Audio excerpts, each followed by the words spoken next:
Hello दोस्तों, हम फिर आ गए थे कहानी जुनून तेरे इश्क का, जिसको लिखा है इनायत जी ने और सक्रेट भी इन्हीं को जाता है। सो दोस्तों, हमारी इस कहानी के पूरे एपिसोड नंबर आपके 13-14 हो चुके हैं। सो दोस्तों, हम शुरू करते हैं एपिसोड नंबर 15 और देखते हैं आने वाली कहानी में क्या होता है। आरव और अमन दोनों ही अपने काम में लग जाते हैं। थोड़ी देर बाद अमन फिर से क्लास में लेक्चर लेने के चला जाता है। क्लास में भी वाइस सर भी आ जाते हैं और अमन से बोलते हैं, सर मुझे लगता है कि हम सभी स्टूडेंट के लिए एक सेमिनार ऑर्गेनाइज कराना चाहिए, जिसमें आप उन्हें आपकी जो भी स्ट्रेटजी है यूपीएससी का एग्ज़ाम क्लियर करने की, उनके बारे में बताएं। उन उनसे राय जानने के बाद मेंटालिटी क्या है, क्या वो सोचते हैं, उन्हें आपसे बात करने का मौका मिलेगा। वो आपसे अपने डाउट्स क्लियर कर पाएंगे। अमन को भी वाइस सर की बात सही लगती है और वो भी हाँ कर देता है। अमन वाइस सर से बोलता है कि मैं ये सेमिनार करने के लिए रेडी हूँ। बीट मुझे हेल्प चाहिए होगी क्योंकि मैं यहाँ आज ही आया हूँ। तो वाइस सर अमन को बोलते हैं, कोई बात नहीं, सनम आपकी हेल्प कर देगी। वाइस सर की बात सुनकर सनम की आंखें बड़ी हो जाती हैं, क्योंकि फ्लैशबैक थोड़ी देर पहले सनम आरव के केबिन में। आरव सनम से बोलता है, उससे दूर रहोगी तुम, कोई बात नहीं करोगी उससे। आई बात समझ में। सनम को आरव की कोई बात समझ नहीं आ रही थी, तो वो बस बोलती है, सर आप क्या बोल रहे हैं, मुझे कुछ समझ नहीं आया। तो आरव उससे बोलता है, न्यू प्रोफेसर से दूर रहना, अगर मुझे तुम उसके आस पास भी दिखाई दे तो मुझसे बुरा कोई नहीं होगा। और अब जाओ और जाके अपनी क्लास अटेंड करो। Flashback end. सनम को समझ नहीं आ रहा था कि वो क्या बोले। वो मना भी नहीं कर सकती थी और हाँ भी नहीं कर सकती। उसे समझ नहीं आ रहा था कि क्या बोले, लेकिन वाइस सर तो हाँ बोल चुके हैं। अमन वहीं अमन अपने मन में धमकी दी वहीं अमन अपने मन में धमकी दी थी कि वहीं अमन अपने मन में धमकी दी थी, तुमने सनम को अबे यार, कुछ कुछ अटपटा लिखा हुआ है, मैं इसको थोड़ा क्लियर करके बोलता हूँ, बस एक सेकंड। वहीं अमन अपने मन में सोचता है कि आरव, तुमने मुझे धमकी दी थी कि अगर मैं समन के बात भी करूँगा तो पता नहीं तुम क्या करोगे। अब मैं देखता हूँ तुम क्या करते हो। और एक डेव स्माइल पास करता है। अमन सनम से बोलता है, गैप सनम चलो मेरे साथ। सनम हाँ में सर रहती है और अमन के साथ जाने लगती है। वहीं आरव को ये सब पता चल गया था और उसका गुस्सा 7वें आसमान में पहुंच गया था और वो गुस्से में अपने केबिन से निकल के सनम के और अमन के पास जाने लगता है। आरव को सनम उन दोनों को ऑडिटोरियम जाते हुए दिखाई देता है। आरव को सनम और अमन दोनों ऑडिटोरियम जाते हुए दिखाई देते हैं, इसलिए वो भी उनके पीछे पीछे ऑडिटोरियम की तरफ चला जाता है। ऑडिटोरियम में पहुंच के अमन सनम से बोलता है कि ये सेमिनार हमें इस तरह से ऑर्गेनाइज करना है चाहिए कि स्टूडेंट को इससे कुछ सीखने को मिले और वो भी बोर ना हो। सनम भी अमन की हाँ में हाँ मिलाती है। अमन उससे बोलता है कि अगर तुम्हारे पास कोई आइडिया हो तो तुम सजेस्ट कर सकती हो। सनम कुछ बोलने वाली होती है कि तभी वहाँ आरव आ जाता है। वो इतने गुस्से में होता है कि उसे ना कुछ दिखाई दे रहा था और ना ही कुछ सुनाई दे रहा था। आरव सनम का हाथ पकड़े वहाँ जाने लगता है। अमन भी सनम का हाथ पकड़ लेता है और बोलता है कि तुम सनम को कहाँ ले जा रहे हो। तो आरव उसे जवाब देता है, ये मेरी पीए है तो मैं इसे जहाँ चाहूँ वहाँ ले जा सकता हूँ। अमन का भी गुस्सा आने लगता है, तो वो बोलता है, सनम मेरी स्टूडेंट भी है तो तुम इसे यहाँ से ऐसे नहीं ले जा सकते, क्योंकि ये मेरी हेल्प कर रही है। सनम को वहाँ का माहौल थोड़ा सा गर्म होता दिखाई देता है, क्योंकि वो कुछ बोल ही नहीं पा रही थी। आरव अमन से गुस्से में बोलता है कि वो मेरी पीए है तो वो मेरा पहला काम करेगी। तो अमन उससे बोलता है कि वो मेरी हेल्प ऑलरेडी कर रही है तो वो मेरा काम करेगी। दोनों के बीच बहस बढ़ती चली जाती है। सनम दोनों को चुप कराते हुए बोलती है, बस कीजिए, क्या बच्चों की तरह लड़ रहे हो। तो आरव से बोलता है कि ये मुझसे लड़ रहा है और बच्चों की तरह हरकतें कर रहा है। तो अमन उससे बोलता है, ओ रियली, मैं बच्चों की जैसे हरकतें कर रहा हूँ कि तुम कर रहे हो और तुम उसे ज़बरदस्ती यहाँ से ले जा रहे थे। तो आरव उसे बोलता है कि वो मेरी है और मैं उसे जहाँ चाहूँ वहाँ ले जा सकता हूँ। अमन को आरव की बात से गुस्सा आने लगता है। अमन गुस्से से बोलता है, तेरी तो बचपन की आदत है ज़बरदस्ती लोगों को छीन लेने की। तो आरव उसे बोलता है कि आदत मेरी नहीं तेरी है और अपनी ज़ुबान पर लगाम रखो और उसका हाथ छोड़ दो, वरना मैं भूल जाऊँगी तभी मेरा दोस्त था। और अमन उसे बोलता है कि कितनी झूठ बोलेगा तूने तूने तो कभी दोस्ती की ही नहीं थी मुझसे। तूने तो मुझसे दोस्ती मतलब के लिए की थी। तो वो मतलब पागल था। वो तो मैं पागल था जो तुझे दोस्त मान बैठा था। उन दोनों की बीच लड़ती लड़ाई को देखते हुए सनम बीच में बोलती है कि आप दोनों बस कीजिए। मुझे नहीं पता कि आप दोनों के बीच इतना गुस्सा किस बात का है, पर मुझे लगता है कि आपको एक बार बैठ के बात कर लेनी चाहिए, शायद आपकी बीच की कोई गलतफ़हमी दूर हो जाए। तो अमन उससे बोलता है कि मुझे कोई गलतफ़हमी नहीं हुई है। इसने मुझे मेरी सबसे प्यारी चीज़ छीन ली थी। ये एक बार मुझे बोल देता ना कि वो उसे पसंद है, मैं चुपचाप इसके रास्ते से हट जाता। लेकिन इसने जो मेरे साथ किया, वो मेरी फ़ैमिली के साथ किया, वो मैं वो कभी नहीं भूल सकता। तो आरव भी उसे गुस्से में बोल देता है कि तूने उससे कभी प्यार किया ही नहीं था। अगर प्यार किया होता तो उसे मजबूरी भी समझता। जो भी उस दिन हुआ था उसके पीछे की वजह मैं नहीं था, कुछ और थी। लेकिन तूने तो जानने की कोशिश नहीं की।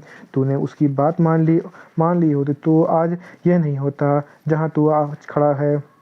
उन लोगों के बीच की लड़ाई बढ़ती ही जा रही थी। सोनम उन्हें रोकते हुए बोली, बस कीजिए, काम मुझे करना है तो डिसाइड ही मैं करूँगी कि मैं किसके साथ किसका काम करूँगी और किसका नहीं। आया उससे बोलता है कि तुम मेरा काम करोगी और उसे वहाँ से ले जाने लगता है। तो अमन भी उसका पूरा हाथ पकड़ लेता है और बोलता है कि तुम मेरा काम कर रही थी कि वही करोगी और ये तुम्हारे प्रोफेसर का ऑर्डर है। तो सनम उससे बोलती है, एक मिनट मिस्टर अमन, एक बात आप अच्छी तरह जान ली कि यूनिवर्सिटी हॉर्स ख़त्म हो चुके हैं।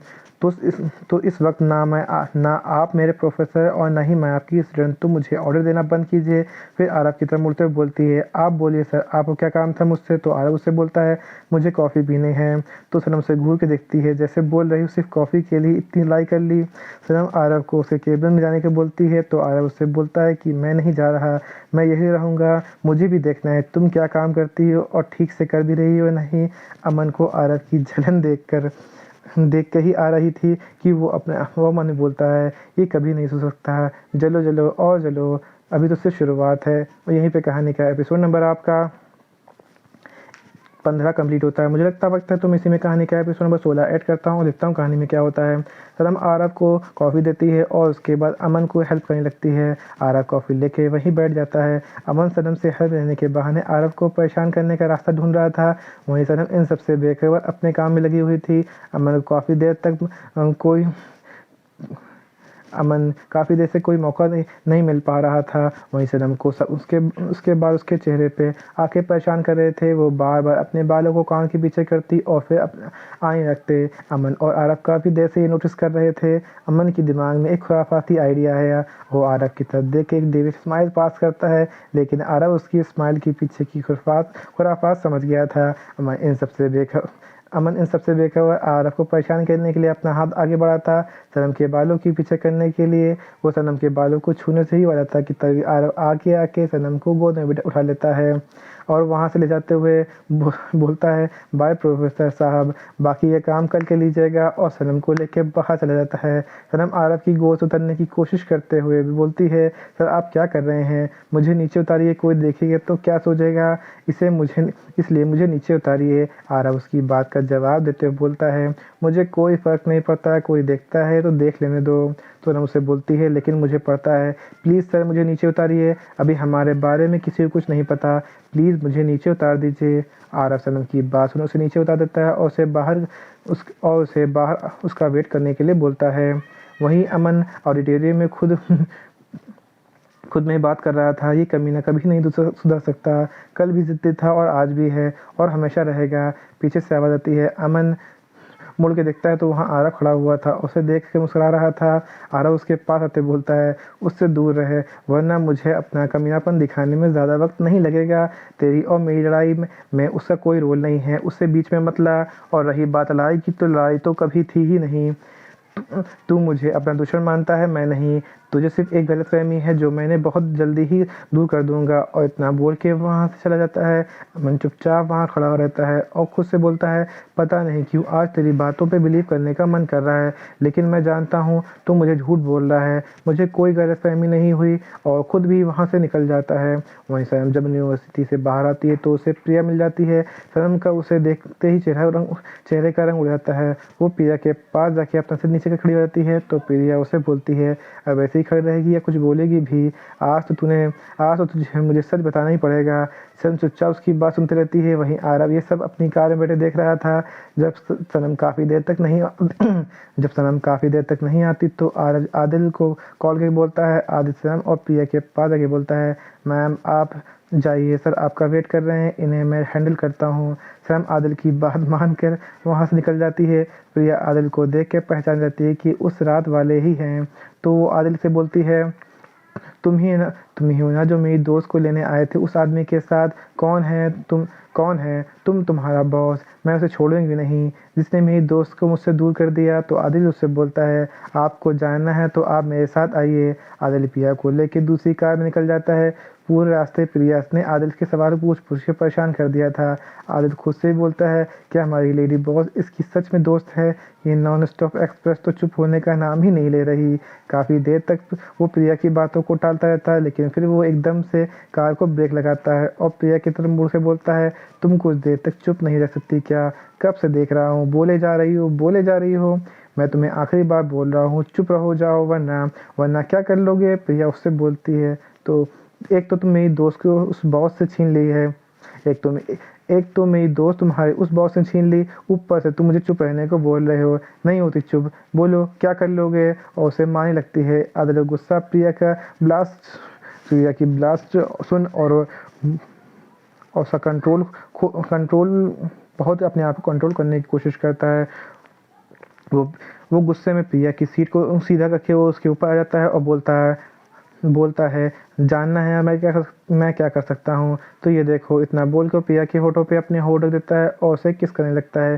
प्रिया की आंखें आदिल की हरकत तो देख के बाहर आ गई थी और उसके गाल गुलाबी हो गए थे। वो आदिल को मारने लगती है और खुद से दूर करने के लिए, लेकिन आदिल तो ठहरा बॉडीगार्ड, उसे प्रिया की मार से क्या फ़र्क पड़ता।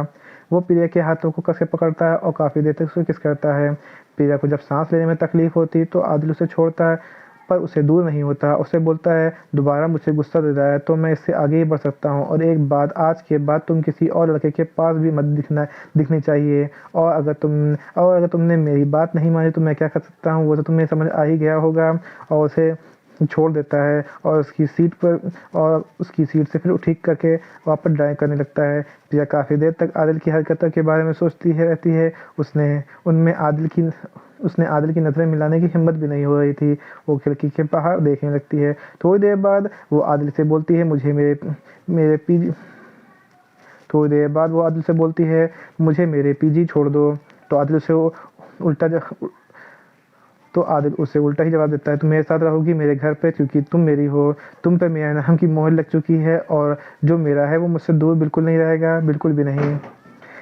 प्रिया आदिल की बातों में कोई जवाब नहीं देती है, चुपचाप खिड़की के बाहर देखते रहती है, क्योंकि ना कहीं वो क्योंकि क्योंकि ना कहीं वो भी आदिल को देखते हुए पसंद करने लगी थी, क्योंकि आदिल था ही ऐसा कि कोई भी उसे देखे इग्नोर नहीं कर सकता था। और यहीं पे कहानी का एपिसोड नंबर आपका 16 कंप्लीट होता है। तो दोस्तों, आपको एपिसोड नंबर 16 कैसा लगा हमें कमेंट करके ज़रूर बताइए। कहानी कोई ऐसा अंश ऐसा भाग जो समझ में ना आया हो, आपको और पता लगा हो, तो भी हमें कमेंट करके ज़रूर बताइए। कहानी अच्छी लगी तो उसको लाइक कीजिएगा, शेयर कीजिएगा, चैनल को सब्सक्राइब कर लीजिएगा, ताकि आपको हमारी आने वाली अगली वीडियो तक आसानी से पहुँच सके। तो दोस्तों, हम फिर मिलेंगे एक नए वीडियो के साथ, एक नए एपिसोड के साथ। तब तक के लिए मुझे इजाज़त दीजिए। धन्यवाद दोस्तों।